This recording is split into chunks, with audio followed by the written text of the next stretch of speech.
téléspectateurs, que Dieu, le miséricordieux, vous bénisse et fortifie votre volonté de toujours le chercher, l'aimer et le servir en servant les humains, les hommes qu'il aime. Aujourd'hui, votre émission Parole, Vie et Foi va naviguer avec vous, avec quelqu'un que vous ne connaissez pas, mais qui va se faire connaître. Mais disons tout de suite qu'il est de la famille des frères franciscains. Il s'agit du frère Théodore Esso. Oui. Il est de la communauté franciscaine de Rufisque. Bonjour, frère. Bonjour, Père. Vous allez bien? Très bien, merci. Alors, que dites-vous à nos amis téléspectateurs qui nous regardent? D'abord, leur souhaiter la paix et le bien. C'est la salutation de Saint François d'Assise. Paix et bien. Alors que le Seigneur vous accorde, lui qui est toute paix et tout bien, le bonheur que vous désirez dans votre cœur. Voilà, merci beaucoup. Nous allons parler de la vie consacrée. Oui. Chers amis, il est facile de comprendre qu'une personne donne sa vie pour la passion qui l'anime, le sport, la musique. Mais souvent pour nous, on comprend plus difficilement qu'un homme ou une femme, par libre volonté, libre réponse à l'appel de l'Esprit Saint, consacre sa vie à Dieu pour sa gloire et le salut de l'humanité. Nous allons naviguer autour de cela, mais disons qu'il y a deux événements qui se pointent à l'horizon. Disons le 12 mai courant. Il va s'agir de la bénédiction ou de la pose, je ne sais pas, d'une grotte. De la bénédiction. De la bénédiction d'une grotte mariale, Sainte Marie des Anges de Rufisque à la Portioncule. Voilà, nous reviendrons sur ça. Il y a aussi la communauté Mère du Divin Amour qui va célébrer un événement de grâce. Le Cénacle. Le Cénacle des Nations. On y reviendra avec cette communauté. Mais mon père, oui, avant d'arriver à cet événement que vous préparez pour le 12, pouvez-vous nous dire quelque chose sur la vie religieuse? Merci frère. L'occasion est bonne. La vie religieuse, nous sommes cette année 2024-2025 dans l'année jubilaire consacrée à la vie religieuse. Le pape a voulu que chaque période importante soit dédiée à la vie religieuse, qu'on peut appeler aussi la vie consacrée. Les deux termes sont à définir, mais peut-être que ce n'est pas le lieu. C'est quoi la vie religieuse?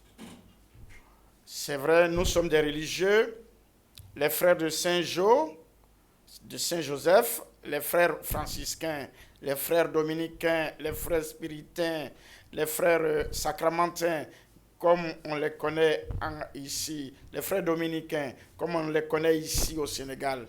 Nous sommes des religieux.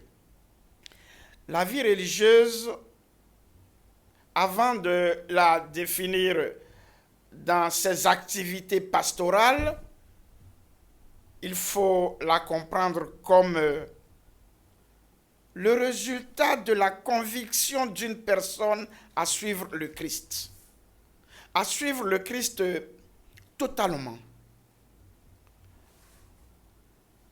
En se donnant totalement à lui. C'est de l'ordre de la transformation de l'être d'une personne, de l'être du disciple, qui choisit la suite du Christ comme son option fondamentale. Et par cet acte de consécration, parce que c'est une consécration, le disciple, que ce soit le frère ou la sœur, entre dans un espace d'épanouissement de son être, l'épanouissement de toute sa vie, de tout son être, de toute son existence, de toute son humanité. Parce que la vie consacrée, la vie religieuse est un espace de liberté à dire oui au Seigneur. Liberté à dire oui au Seigneur. Certains disent que la vie religieuse hier était plus facile que la vie religieuse aujourd'hui. Qu'en dites-vous? Chaque époque a ses réalités. Le contexte de chaque époque est à prendre en compte. Autant les premiers disciples de Jésus et au fur du temps, les religieux qui ont voulu consacrer leur vie à la suite du Christ, tous ont vécu de manière pleine et donc l'abandon de leur vie. Ça peut être difficile pour certains, ça peut être vraiment convenable, même si ils sont en face de la mort. La difficulté n'est pas de l'ordre des difficultés humaines mondaines. La difficulté peut être au niveau de la personne elle-même, parce qu'on est des hommes avec nos faiblesses, nos humeurs, mais en s'appuyant sur le Christ, on repart toujours, repartir du Christ qui est le modèle de la vie consacrée, le modèle du religieux. Repartir du Christ, modèle du religieux. Alors, nous allons revenir aux frères franciscains. Qui sont les frères franciscains? Mais justement, dans cette ligne de la vie consacrée, au XIIIe siècle, un homme, François d'Assise, en Italie, fils d'un riche marchand, veut devenir un homme important de sa région, chevalier. Il va en guerre, il se fait prisonnier, et donc pendant 1 an, en prison, tous ses projets basculent.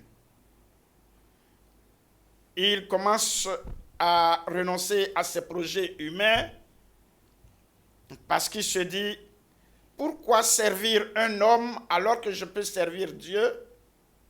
Et tout doucement, il se tourne vers Dieu et là, il découvre sa vraie vocation qui est de suivre le Christ de plus près. Donc, c'est Saint François qui a fondé avec ses amis. Il se retrouve à un nombre important, 12, dit-on. Ils vont chez le pape et le pape approuve leur style de vie, qui est le dépouillement justement, l'abandon des gloires humaines pour épouser d'âme pauvreté. Pauvreté, humilité, c'est ce qui fait le franciscain. Saint François d'Assise, où c'est Dieu qui nous a créés, nous sommes à Dieu et toutes les créatures sont des créatures de Dieu et nous sommes alors les frères de toutes les créatures. Quel est votre charisme spécialement? Charisme, quand on veut parler de charisme chez les franciscains, ça veut dire le charisme, c'est ce qui est particulier à l'ordre franciscain.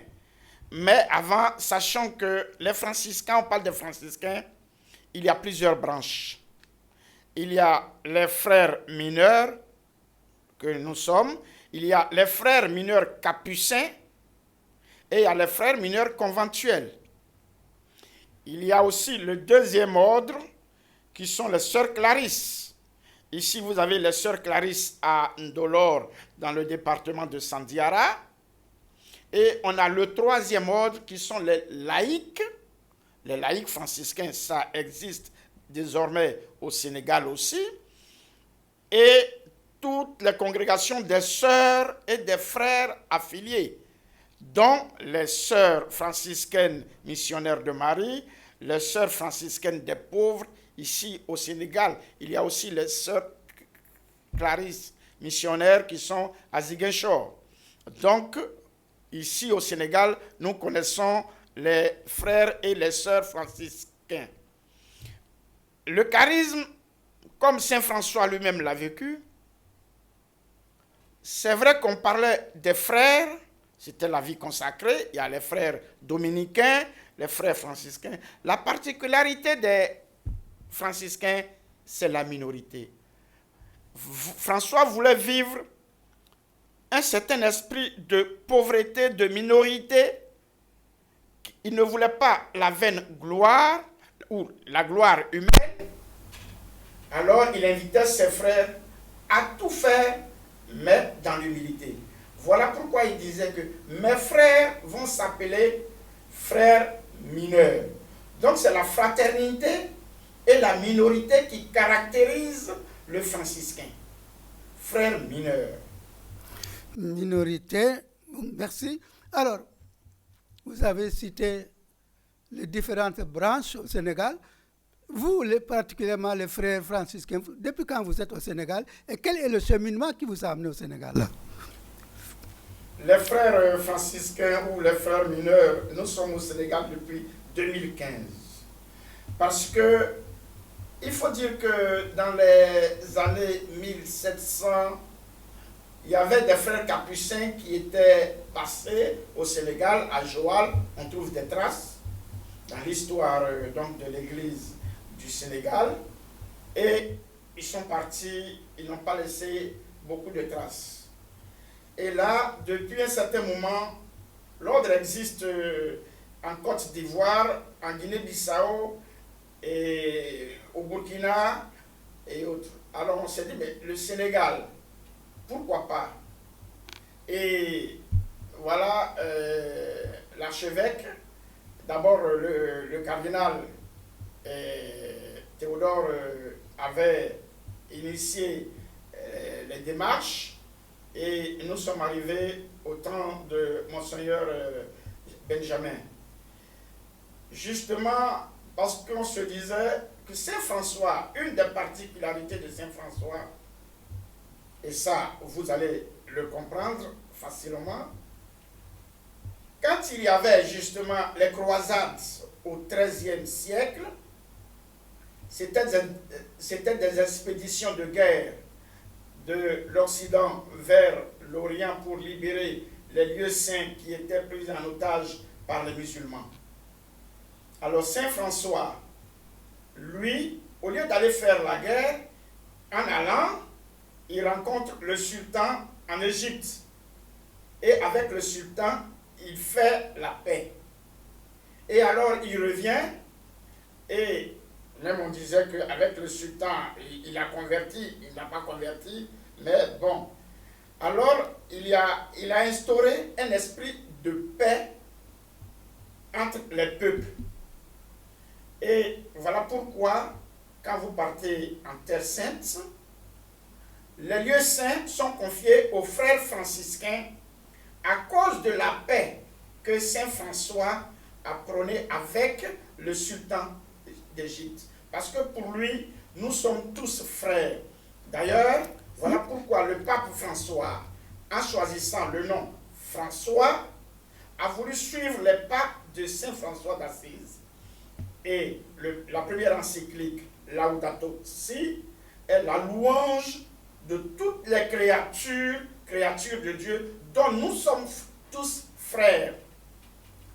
Frère vent, frère soleil, sœur lune, et même sœur la mort corporelle, à qui nul homme ne peut échapper, qui est la porte de la vie éternelle.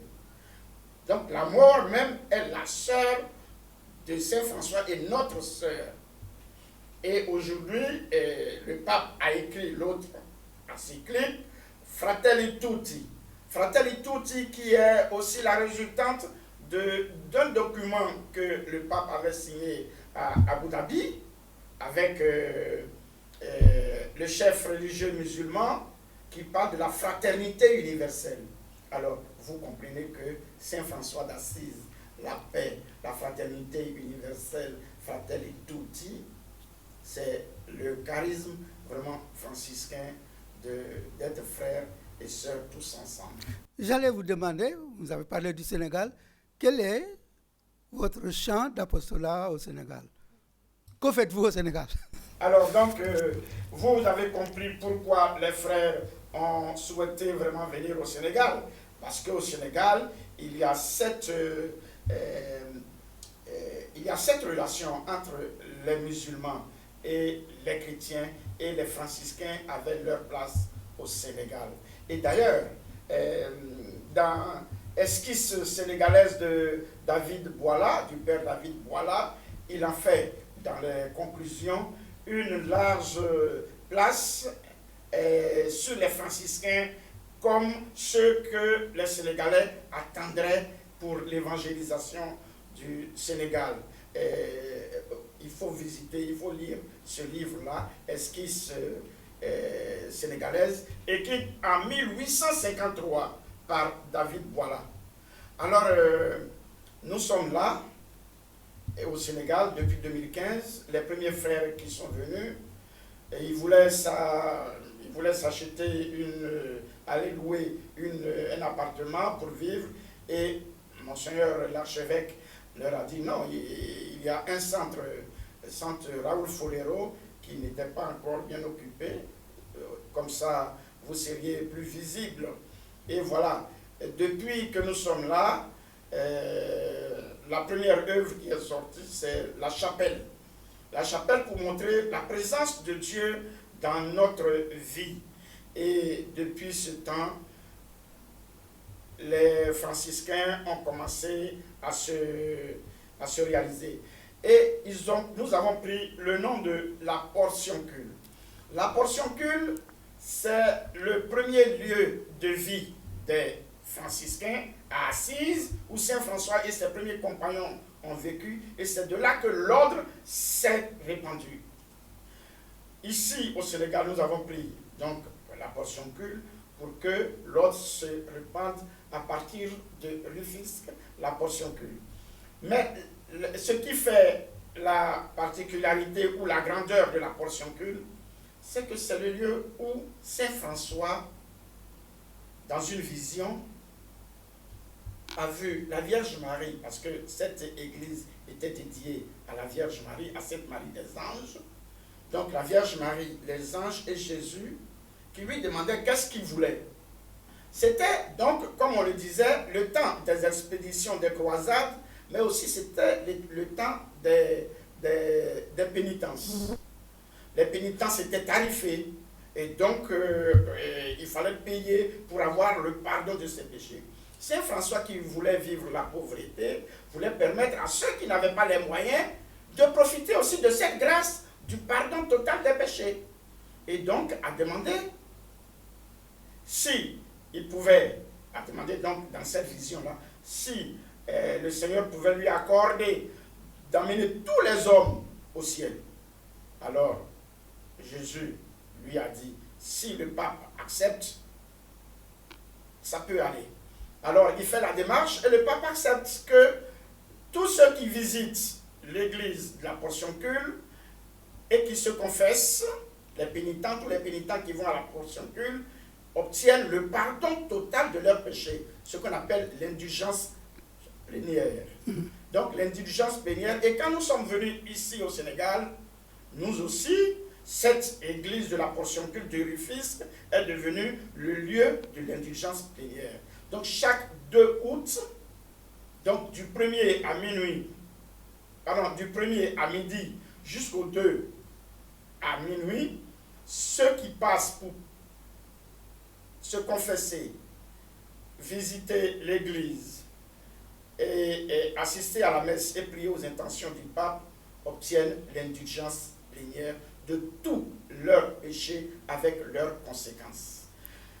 Ça, c'est devenu, comme l'archevêque le dit, l'initiative des frères mineurs franciscains de la portion culte de proposer à la piété des fidèles une expérience du pardon d'assises en la fête de Notre-Dame des Anges le 2 août, a répondu à une réelle attente spirituelle du peuple chrétien, défrichant ainsi une voie bénéfique à suivre pour leur ministère en vue de la sanctification des pénitents. Du coup, les franciscains au Sénégal commencent à avoir un ministère spécifique à la portion culte. Cependant, l'archevêque nous a aussi confié la fondation pastorale de Sangalkam. Donc c'est nous qui avons la pastorale, la paroisse fondation de Sangalkam, et aussi les sœurs Clarisse qui sont en Dolor, donc dans le département de Sandiara. Une fraternité se met en place pour l'assistance des sœurs et pour le rayonnement du franciscanisme au Sénégal. Voici un peu. Même dans cette lancée-là, je le disais au début, il y a l'événement du 12. Voilà, donc c'est dans cette perspective-là du ministère. C'est dans cette perspective du ministère des pénitents, de la confession, que, avec l'archevêque, nous avons dit il faut quand même qu'il y ait une grotte, la mère, parce que notre couvent s'appelle Sainte-Marie des Anges. C'est elle qui accueille les pénitents et les introduit dans le cœur miséricordieux du Christ et du Père. Alors, une grotte serait la bienvenue. Voilà pourquoi nous avons dit, la grotte n'appartient à personne. Nous voulons ensemble, tous les pénitents, tous les fidèles qui viennent, chacun avec son petit apport, construire cette grotte qui devient le lieu du sanctuaire. Désormais, la portion culte sera le sanctuaire du pardon, le sanctuaire de la réconciliation, à l'image du pardon d'assises. Et ce sera donc la bénédiction de cette grotte-là le 12 mai, la veille de Notre-Dame de Fatima, le 13, oui. La première apparition. Alors, nous avons choisi cette date parce que Monseigneur n'étant pas disponible, le vicaire général a accepté de venir nous accompagner dans cette démarche-là pour montrer que c'est l'Église qui est pleinement présente à Rufisque pour les pénitents.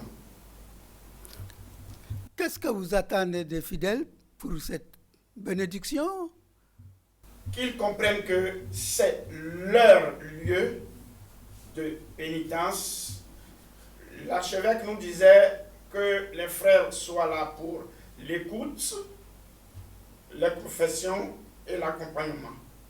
Donc les frères seront là, tout fidèle de l'archidiocèse ou du Sénégal qui a envie de prier, de se confesser, d'être écouté. C'est le lieu, justement. Et nous le faisons avec nos frères d'Italie, où l'esprit du sanctuaire est assez développé. Et donc nous voulons faire de ce lieu un vrai sanctuaire. Sanctuaire où quelqu'un à n'importe quel moment peut passer seul, prier et rentrer à la maison. Voilà, grand merci. En tout cas, parole, vie et foi sera sûrement à cette bénédiction. Merci. Voilà, le temps nous a rattrapés. Qu'auriez-vous voulu dire que je n'ai pas demandé? Que la bénédiction de Dieu descende sur tous les fidèles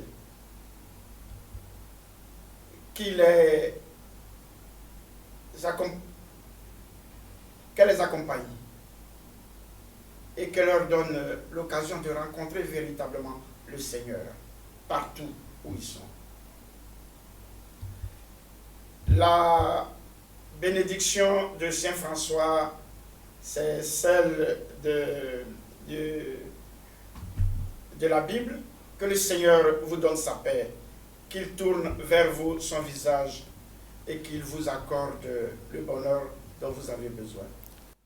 Amen. Merci beaucoup, frère Théo Esso. Oui. Nous avons fini la première partie et rendez-vous est pris. Merci. Pour le 12. Merci.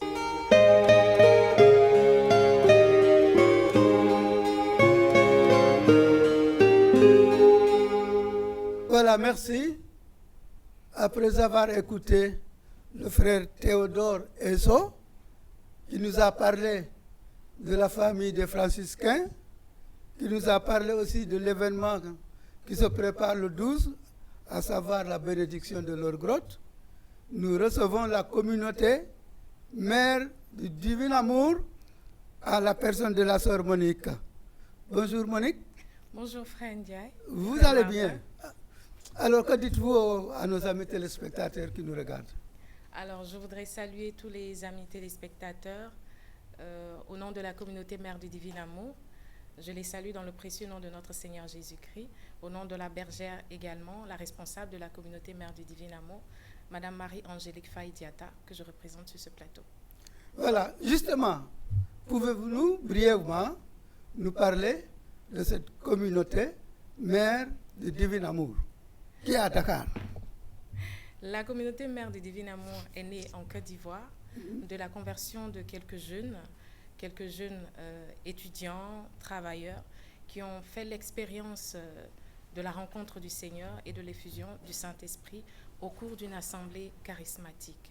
Alors, ça leur a permis vraiment de vivre profondément cette relation avec le Seigneur. Ils ont choisi de rompre avec leurs habitudes du monde. Ils se sont retirés pendant pratiquement 2 années où ils se retrouvaient tous les week-ends pour étudier la parole. Et puis petit à petit, ils ont été rejoints par des familles parce qu'ils ont commencé à faire vraiment l'expérience de la présence du Seigneur, du Saint-Esprit. Et dans leur parcours, le Seigneur a permis qu'ils puissent passer vraiment à un apostolat, est né un apostolat, à une fraternité, puis une communauté.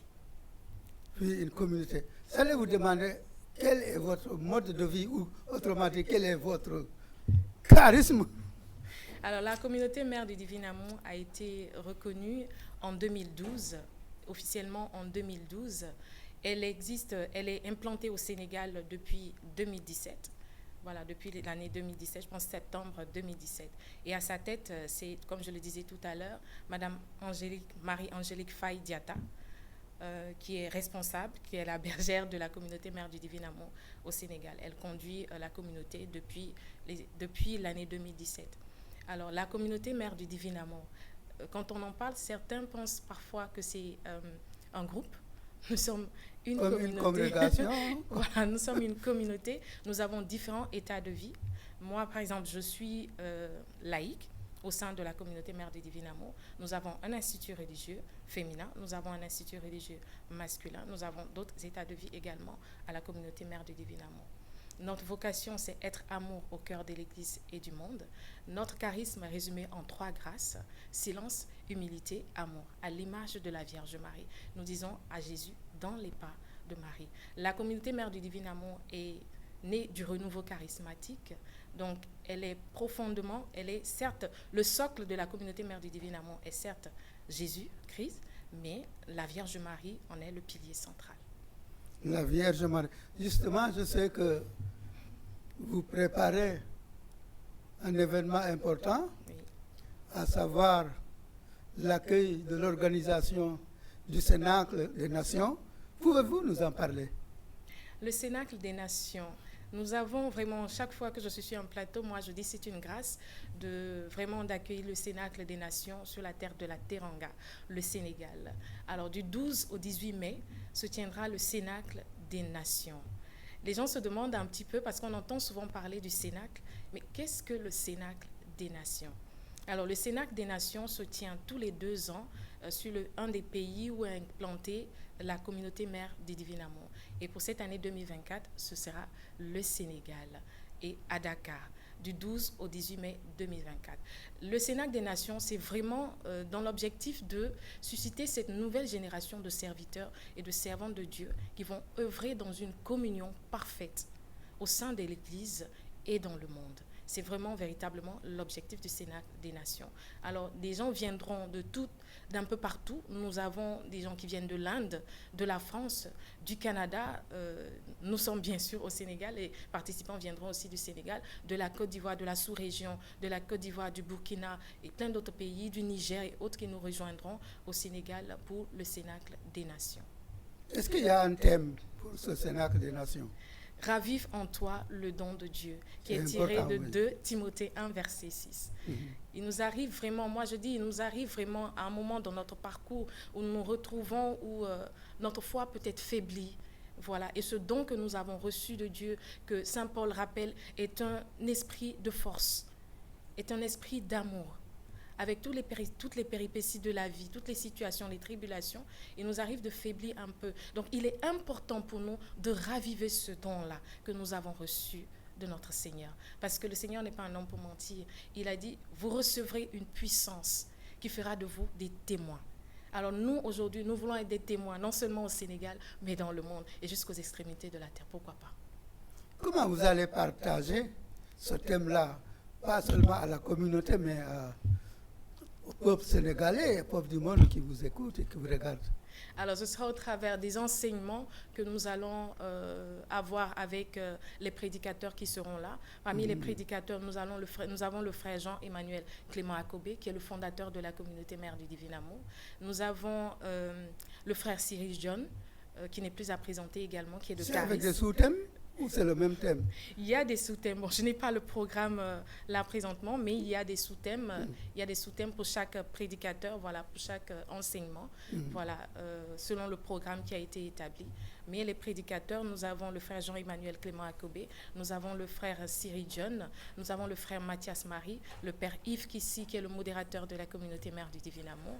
Nous avons bien d'autres prédicateurs qui seront aussi présents. Ils seront présents. Et ça va se passer où?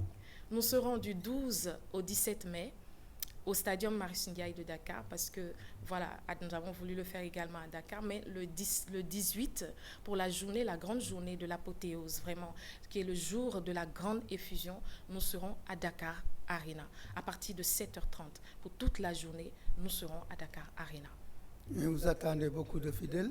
Oui, nous attendons beaucoup de fidèles. C'est la raison pour laquelle nous sommes également en train de mettre un dispositif en place pour le transport, pour permettre aux gens de pouvoir se déplacer et rentrer chez eux, voilà, dans la quiétude également. Donc, du 12 au 17, nous serons au Stadium Marius Ndiaye. Il y a un dispositif qui est mis en place par rapport au transport, voilà, pour différentes zones. Nous avons commencé déjà à communiquer sur nos différents réseaux, Facebook, Instagram et autres, et même par WhatsApp également. Et les participants auront toutes ces informations-là pour les destinations qui seront couvertes par ce dispositif de transport qui est mis en place.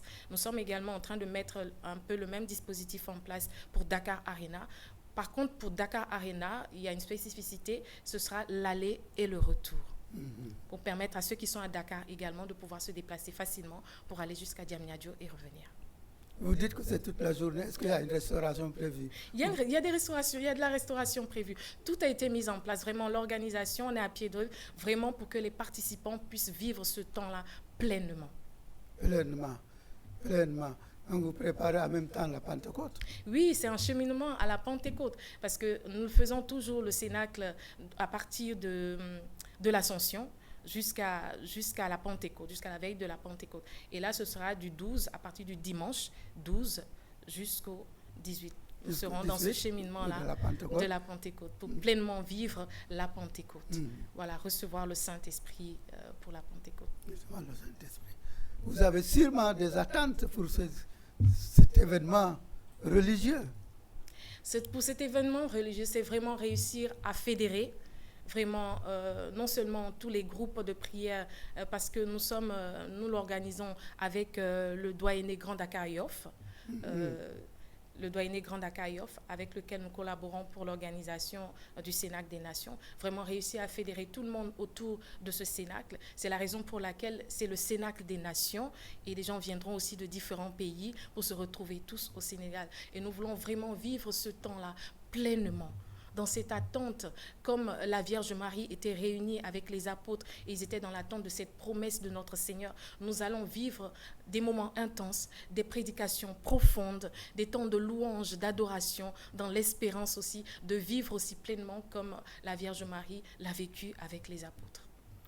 J'allais vous demander si, par exemple, un non-catholique, entendant ce que vous dites là, désire participer, est-ce que c'est autorisé? Le Cénacle des Nations est autorisé pour tout le monde.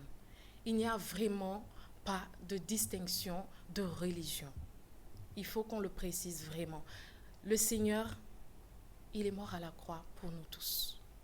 Il n'y a pas de distinction de musulmans, de protestants. Non, nous sommes tous attendus au Cénacle des Nations. L'Esprit souffle où il veut et quand il veut. Quand il veut, vraiment.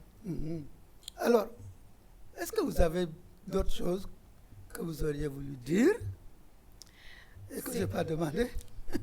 Beaucoup de choses, sûrement. Non, je pense qu'on a couvert un petit peu tout ce qu'il y avait à dire, mais c'est vraiment de pouvoir inviter le peuple de Dieu, inviter les frères et sœurs à venir participer au Cénacle des Nations. C'est une grâce pour nous d'accueillir le Cénacle des Nations sur la terre du Sénégal. Alors, je voudrais demander aux frères et sœurs de ne pas rester en marge de ce temps. Il est bon pour nous de nous retrouver. Là où les frères et sœurs sont réunis, c'est là où la gloire de notre Seigneur se manifeste. Alors viens mon frère, viens ma sœur, viens participer à ce temps, viens raviver en toi le don de Dieu, viens recevoir cette grâce, viens faire ce cheminement avec nous, viens faire ce cheminement entre frères et sœurs dans l'attente de la Pentecôte, dans l'attente de l'effusion du Saint-Esprit. L'attente de la Pentecôte. Parlez-nous un peu de la Pentecôte. Alors, la Pentecôte, moi, j'aime bien le temps du Cénacle parce que ça nous prépare véritablement à vivre pleinement la Pentecôte. Nous aurons 7 jours. Pendant 7 jours, comme je le disais tout à l'heure, des prédications, des enseignements par des prédicateurs, voilà, qui seront là. Nous aurons ces enseignements, nous aurons des temps d'adoration, des temps de louange, des messes pour nous préparer. C'est vraiment cette préparation-là qui est le plus important dans cette marche vers la Pentecôte. Bon, j'allais oser dire que dans l'archidiocèse, au niveau de Dakar, je sais qu'il y en a qui font des cénacles au niveau de paroisse. Tout le monde, tous ceux qui font ces cénacles-là, devaient vraiment se retrouver autour du Cénacle des Nations qui se passe au Sénégal. En tout cas, c'est un appel qu'on peut lancer au renouveau charismatique qui prépare aussi des cénacles au niveau paroissial, mais aussi qui participe en masse, en union de prière. Le 18, c'est la raison pour laquelle nous l'organisons du 12 au 17 avec le doyenné Grand Akaïof, mais le 18, nous serons avec le renouveau diocésain. Ah, c'est bien. Nous serons avec le renouveau diocésain et avec la bénédiction de notre Père Archevêque qui sera avec nous également. L'archevêque sera avec nous à Dakar Arena ou au Stadium Marie-Sindian. Au Stadium, c'est plus proche. C'est plus proche. C'est plus proche. Alors, je sais qu'il y aura beaucoup de chants, on chantera, non? Toi, n'est-ce pas? On va chanter aussi. Oui, on va louer, on va adorer. Tout cela fait partie de, voilà. Oui, tout fait partie. Chanter, louer Dieu, remercier. Vous avez chanté? Moi, je ne suis pas chanteuse. Bon, sinon, j'allais vous demander de nous chanter un beau chant du Cénacle des Nations. Un beau chant du Cénacle, un beau chant. Un chant de la communauté, à la Vierge Marie. Bon, là, à la Vierge Marie. Un chant qui sort de votre cœur en tout cas, que ce soit à la Vierge Marie, au Christ. Bon, comme c'est dans le temps, nous sommes en train de préparer le Cénacle, je vais peut-être prendre un cantique à l'Esprit Saint, oui. Qui me vient à l'esprit comme ça. Je vais demander aux téléspectateurs de ne pas faire attention à la qualité de la voix, je ne suis pas chanteuse. Voilà. Ouvre les écluses en abondance et que ta pluie descende sur nous. Ouvre les écluses en abondance et que ta pluie descende sur nous. Baba oh, Baba oh. Voilà, bien dit. Votre tout dernier mot. Alors, je ne vais pas me lasser encore d'inviter les frères et sœurs à venir vivre ce temps du Cénacle des Nations. Ne restons pas en marge de ce temps. Venons faire cette expérience de ce Cénacle des Nations, vraiment. Et je voudrais terminer aussi par dire merci à CNTV, merci au frère Martin de cet accueil sur l'antenne de Parole, Vie et Foi. Voilà. Que Dieu vous bénisse, que Dieu nous bénisse. Amen. Et merci à vous d'être venus au plateau de Parole, Vie et Foi. Parole, Vie et Foi fera peut-être l'effort d'être à Demba Diop ou à Dakar Arena. C'est promis. Merci. Nous vous accueillerons. Voilà, merci, chers amis téléspectateurs, de nous avoir suivis. Rendez-vous est pris pour dimanche prochain. Dimanche 12. 12.